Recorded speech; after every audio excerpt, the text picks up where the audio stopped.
दर्शक बंधु आमरी कथा चैनल को स्वागत करुच्ची। आज भिडियो एक मर्मस्पर्शी कहानी अच्छी। भिडियोटी को दयाकोरी शेष पर्यंत देखु। रघु महांती नामक जड़े मध्यवित्त श्रेणी व्यक्ति खूब कंजूस थिले।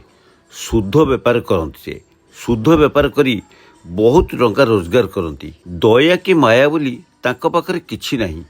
केते गरीब लोकंकर तंटी चिपी टंका रोजगार करती सीना घर कि परिवार पई सहजरे किछि खर्च करने को तांकर हाथ जमा जाएनी। टंकाटिए खर्च करने को हेले बुढ़ा को 100 थर भाविबाकू पड़े। तांकर एभली स्वभाव जोगु स्त्री और पुओ मध्य अणनिश्वास हो गलेनी। हेले कौन आउ करिवे। पुओटी पाठपढ़ा अधारू छाड़ी एक छोटिया कंपानी रे चाकरी करची। पुओर बाहागर पई विभिन्न प्रस्ताव भी आसुची, किंतु प्रबल अर्थलोभी रघुबाबूंकर मतिगति जोगु केउठी भी किछि फाइनाल हो पारुनी। कारण बुढ़ा प्रबल यौतुक दाबी करी बसुची। सेथिपई प्राय सबु प्रस्ताव भांगी जाउची। एपटे बाहा हेबा पई पुओर मन डहल विकल हेलानी। कारण ता बयसर सांगसाथी माने विवाह करी घर संसार कर छलेनी। रघुबुढ़ार टार्गेट हैला जेउ झियो घर अति कम रे 5 लाख टका दब सेठी पुओर बाहागर फाइनाल हबो। रघुबाबूंकर स्त्री उर्मिला देवी बुझे कहले, झियो घर जहाँ दौरान दिंतु, तमें अधिक यौतुक लोभ न करी बाहागरटा स्थिर कर दियो। पुओर हाथ को 2 हाथ करदे आम दायित्व भी सरीज। ता छड़ा मु भी आउ पारुनी। बोहूटी आसिले मते साहाय्य करिवो। बुढ़ा किंतु नछोड़ बंधा। यौतुक बाबद को 5 लाख टंका ही दरकार। कारण ए बयसरे आम पुओ होची गोटे सुना अंडा दिया कुकुड़ा। याकू मु केबे हेले हाथ छड़ा करि परिबिनी। ना ना, असंभव। पाख गाँव रे गरीब घरर झीलटी थिला। ता ना कुनी। देखिबाकू खूब सुंदर, चालीचलन भी बहुत भल। रघुबाबूंकर पुओ नटिया कुनी को चिन्हिची, जानिची। केते थर कुनी सहित कथा भी होईची। तार भारी इच्छा थिला कुनी को बाहायबा पई। हेले कुनीर बापा माधव से खूब गरीब, अधिक टंका यौतुक दे परिबेनी। तेणु यही प्रस्ताव रे बापा केबे राजी हेबेनी। कुनी को नहीं स्वप्न देखिले किछि लाभ नहीं। ए विषय माँ पुओं मध्य भी आलोचना होईची, किंतु माँ उर्मिला देवी मध्य सेई कथा कहले। तो बापा यौतुक पई एमिति काई होउछुंती केजानी। टंका प्रति तांकर प्रबल दुर्बलता। छी छी। पुओ नटिया कहला, आजिकाली यौतुक उपरे एते कटकणा हेलानी, आईन कानून हेलानी, किंतु बापा बुझी पारुनाहांती। ठीक एतिकी बेले प्रकाश बाबू बोली जड़े भद्रलोक तांका झियो पई प्रस्ताव आनी आसी पहुँचिले। सांगरे मध्यस्थी भी थिले। रघुबाबू मध्यस्थी ठारू शुणिथिले जे प्रकाश बाबू होचुंती जड़े धनी लोक, भल दबा नबा करिवार दक्षता अछि तांकर। गत सप्ताह रे रघुबाबू प्रकाश बाबू घर को जाई झियो देखिकी आछिसंती एवं झियोटी तांकर पसंद बोली मध्य जणाई दैछंती। एई झियो सहित नटियार माने रघुबाबू को पुओर बाहागर प्राय चूड़ांत पर्याय रे। प्रकाश बाबू पचारे, सबू तो फाइनाल हो गला रघुबाबू, आउ कौन रहिला कहतु। जदि यौतुक बाबद किछि दाबी थाए तेबे कहि दियंतु। रघुबाबू कहले, यौतुक? ए छी छी छी छी छी छी। यौतुक प्रथा को मु घोर विरोध करे। मु यौतुकर विरोधी। मोर कौन बा अभाव अच्छी जे मु मो पुओ पई आपनक ठारू यौतुक दाबी करबी। ना ना, ए सेमिति कौन मु किछि डिमांड न कले भी आपण कौन झील को खाली शाढ़ीटे पिंधेकी पठेबे? कहूनाती। मु जानिछि किछि डिमांड न कले भी आपण झील साथी ढेर ढेर उपहार देबे। ना कौन मु भूल कहली? तथापि प्रकाश बाबू कहले, नाई नाई समुदी, सेमिति नुहे, सफा कथा कहि दियंतु, कौन आपण चाहुचंती। रघुबाबू कहले, ना ना मु किछि चाहुनी, कहली परा यौतुक बाबद मु टंकाटिए नेबिनी। एमिति आपण जहाँ देबे। कौन झीलटा जेतବେଳେ आसीबो कौन खट पलंग देबेनी कि? आपणको झील शोइबो, सोफा देबे, आपणको झील बसिबो। सेटा कौन मोर सेथरे कौन अछि? आउ कौन रहिला बाकी गाड़ी घोड़ा कथा। गाड़ी खंड तो आजिकल समस्ते दौरान, सेटा कौन यौतुक जाउछि? आपण गाड़ी खंडे देबे, आपणको झील को आपणको ज्वाई बसैकिरी नब, सेथरे कौन अछि?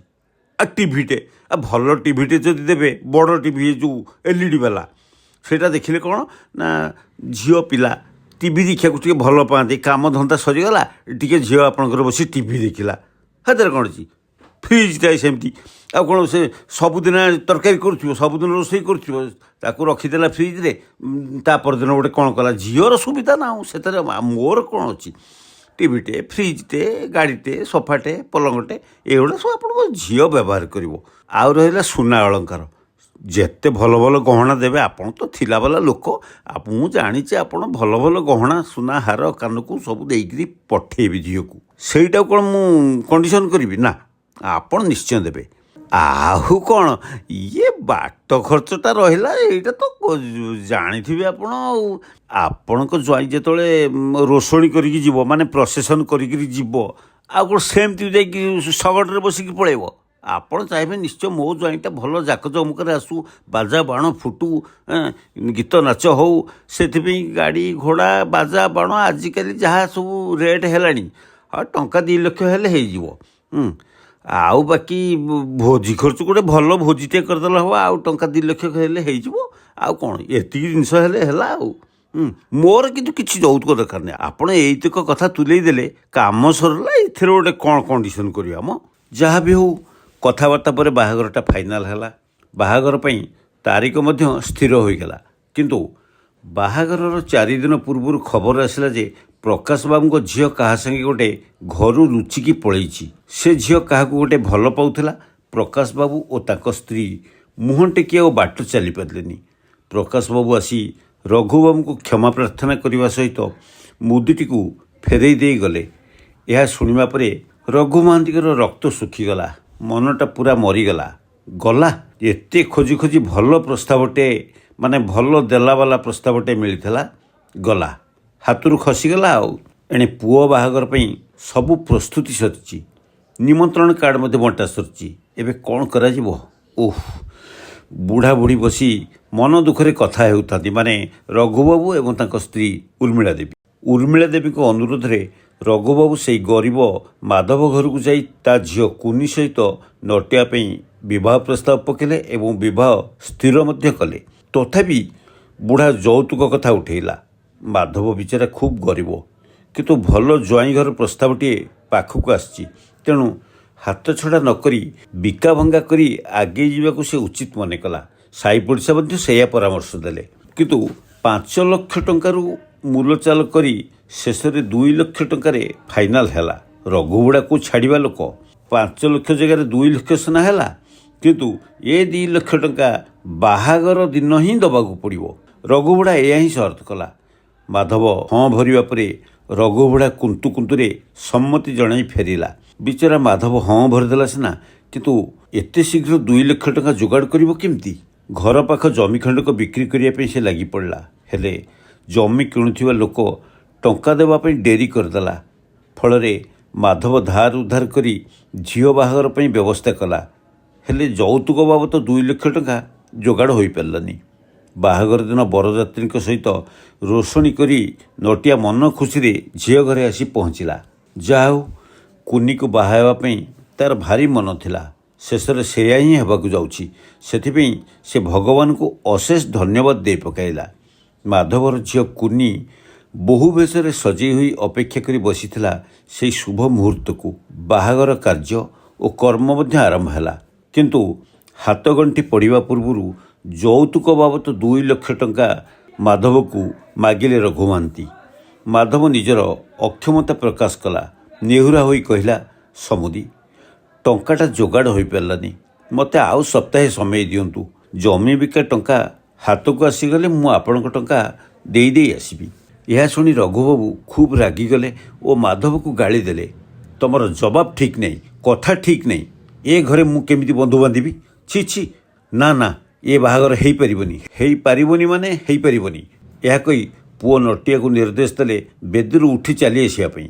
ବାହାଘର ଭାଙ୍ଗିଗଲା ବୋଲି ଘୋଷଣା ମଧ୍ୟ କଲେ। ସମସ୍ତ ବରଯାତ୍ରୀଙ୍କୁ ଫେରାଇ ଦେବାକୁ ନିର୍ଦ୍ଦେଶ ଦେଲେ। ବାହାବେଦୀରୁ ବାହାଘରଟା ଭାଙ୍ଗିଗଲା। ଝିଅ ଘରେ କାନ୍ଦ ବୋବାଳି ମଧ୍ୟ ପଡ଼ିଗଲା। ବିଚରା ମାଧବ ଯେତେ ନେହୁରା ହୋଇ କହିଲେ ବି ରଘୁବୁଢ଼ା କିଛି ଶୁଣିଲାନି। ଏହା ଦେଖି ବର ନଟିଆର ଯେତିକି ମନ ଦୁଃଖ ହେଲା, ସେତିକି ରାଗ ବି ତା ମୁଣ୍ଡକୁ ଉଠିଗଲା। ବାପା ପ୍ରତି ତା ମନରେ ଘୃଣାଭାବ ଆସିଗଲା। କହିଲା, ଏ ବୁଢ଼ା ତାମାନେ ନିଜ ବାପା କେବେ ବି ମୋର ବାହାଘର କରେଇଦେବନି, ଏଥର ମୋତେ ହିଁ ନିଷ୍ପତ୍ତି ନେବାକୁ ପଡ଼ିବ, ମୋତେ ହିଁ କିଛି କରିବାକୁ ପଡ଼ିବ। ତାପରେ ସେପଟେ ସେହି ନିରୀହ ମଙ୍ଗୁଳା ଝିଅ କୁନି ପାଖକୁ ଧାଇଁଗଲା ନଟିଆ। କେହି କିଛି ବୁଝିବା ପୂର୍ବରୁ ଘଟିଗଲା ଏକ ନିଆରା ଘଟଣା। ବାହାଘର ଭାଙ୍ଗିଗଲା ବୋଲି ଜାଣିବା ପରେ କନ୍ୟା ଅର୍ଥାତ୍ ସେହି ଗରିବ ଝିଅ କୁନି କାନ୍ଦି କାନ୍ଦି ନିଜର ଚେତା ହରାଇ ବସିଥିଲା, ବେହୋସ ବି ହୋଇଯାଇଥିଲା। ଅନ୍ୟମାନେ ତା ମୁହଁକୁ ପାଣି ଛାଟୁଥିଲେ। ଏଇଟା ବି ସ୍ୱାଭାବିକ କଥା, କାରଣ ଏହି ଅବସ୍ଥାରେ ଏକ ନିରୀହ ପୁଣି ଅସହାୟ ମଙ୍ଗୁଳା କନ୍ୟାକୁ ଯଦି ବରଘର ଛାଡ଼ି ଚାଲିଯାଆନ୍ତି, ତେବେ କ'ଣ ହେବ ସେ ଝିଅର ଭବିଷ୍ୟତ, କ'ଣ ହେବ ତା ପରିବାରର ଅବସ୍ଥା। ଏଭଳି ପରିସ୍ଥିତିରେ କେହି କେହି ଆତ୍ମହତ୍ୟା କରିଦେବାର ନଜିର ମଧ୍ୟ ଅଛି। କୁନିର ଚେତା ଆସିବା ପରେ ନଟିଆ ସେଠାରେ ଯାଇ କୁନିକୁ ଉଠାଇ ଧରି ତା ଆଖିରୁ ଲୁହ ପୋଛିଦେଲା। କୁନି କିଛି ବୁଝିପାରିଲାନି। ସେ ହାତରେ ଧରିଥିବା ଫୁଲମାଳିଟିକୁ କୁନିର ବେକରେ ଗଳେଇ ଦେଇ ତାକୁ ନିଜ ସ୍ତ୍ରୀର ମାନ୍ୟତା ଦେଇ ଗ୍ରହଣ କରିନେଲା। ଏ ଦୃଶ୍ୟ ଦେଖି ସମସ୍ତେ ଚକିତ ହୋଇଗଲେ। ନଟିଆର ମହାନତା ପାଇଁ ତାକୁ ସମସ୍ତେ ପ୍ରଶଂସା କରି ଉଠିଲେ। କିନ୍ତୁ ଏହା ଦେଖି ରଘୁ ବୁଢ଼ା ରାଗରେ କଡ଼ମଡ଼ ହୋଇ ନଟିଆର ହାତକୁ ଧରି ଟାଣି ଆଣିଲା। ଚାଲ ନଟିଆ, ଏ ପାଗଳାମି ବନ୍ଦ କରି ଘରକୁ ଫେରିଚାଲ, ଘରକୁ ଫେରିଚାଲ କହୁଛି। ନଟିଆ କହିଲା, ହଁ ମୁଁ ଘରକୁ ତ ନିଶ୍ଚୟ ଯିବି, କିନ୍ତୁ ମୋ ସ୍ତ୍ରୀକୁ ସାଙ୍ଗରେ ନେଇକି ଯିବି, କିନ୍ତୁ ଏକା ନୁହେଁ। ଏହା ଶୁଣି ରଘୁବାବୁଙ୍କର ଟେନସନ୍ ବଢ଼ିଗଲା। ସେ ପୁଅକୁ ଯେତେ ତାଗିଦ କଲେ ବି ନଟିଆ କିଛି ଶୁଣିଲାନି। ନିର୍ଭୀକ ଭାବରେ ଉତ୍ତର ଦେଲା, ସରି ବାପା, ଆଜି ପର୍ଯ୍ୟନ୍ତ ମୁଁ ତମ କଥା ମାନି ଆସୁଥିଲି, ଆଜି ତମେ ମୋ କଥା ମାନିବାକୁ ବାଧ୍ୟ। ଏଇ ଝିଅକୁ ମୁଁ ମୋ ସ୍ତ୍ରୀ ଭାବେ ଗ୍ରହଣ କରିନେଲି ମାନେ ତମେ ତାକୁ ବୋହୂ ଭାବରେ ଗ୍ରହଣ କରିବାକୁ ବାଧ୍ୟ। କ'ଣ ମିଳୁଛି ସେ ଟଙ୍କା ପଇସା ଧନ ସମ୍ପତ୍ତିରୁ? ରଘୁ ବୁଢ଼ାର ଆଉ କିଛି ଉପାୟ ନଥିଲା। ଅନିଚ୍ଛା ସତ୍ତ୍ୱେ ରଘୁବାବୁ କୁନିକୁ ବିନା ଯୌତୁକରେ ଗ୍ରହଣ କରିବାକୁ ବାଧ୍ୟ ହେଲେ। କିନ୍ତୁ ନିଜ ମୁଣ୍ଡରେ ହାତ ବାଡ଼େଇ କହୁଥିଲେ, ଗଲା ମୋର 5 ଲକ୍ଷ ଟଙ୍କା ପାଣିରେ ପଡ଼ିଗଲା। କାହାଣୀଟି କେମିତି ଲାଗିଲା କମେଣ୍ଟ ବକ୍ସରେ ନିଶ୍ଚୟ ମତାମତ ଦେବେ। ଚ୍ୟାନେଲଟିକୁ ଲାଇକ୍ ଓ ସେୟାର କରିବା ସହିତ ସବସ୍କ୍ରାଇବ୍ କରିବେ। ରହୁଛି, ଧନ୍ୟବାଦ।